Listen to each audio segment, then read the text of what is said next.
Hello folks, welcome to the channel. If you encounter Windows Update error 0x80070057, then watch this video for the solutions. Now the first thing we will do is we will run a check disk scan.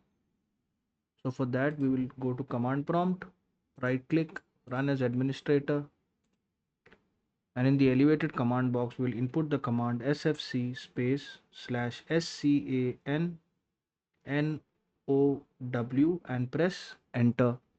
Now we'll wait for the scan to finish. But till then we can also do a disk cleanup. So click on disk cleanup, click on OK. And also what you can do is you need to make sure all these boxes are checked, and you will also clean up the system files. Click on OK, and then you will click on OK again, click on delete files and wait for it to delete the files.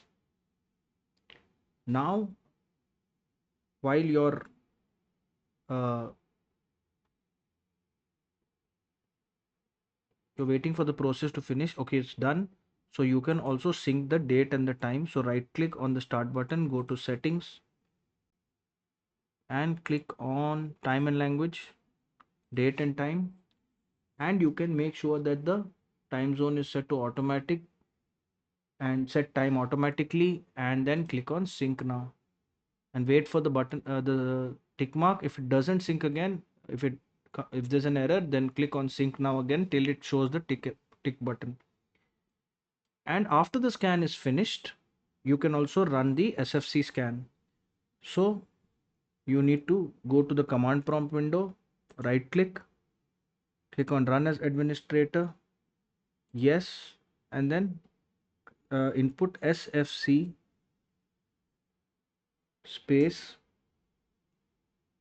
slash scannow and press enter. If you have run this scan before, then you can run the chk dsk space slash f space slash r and press enter, and we'll press Y and press enter, wait for the scan to finish, and then restart the computer. Click on the start button, click on the power button, and then click on restart, and you should no longer encounter this error.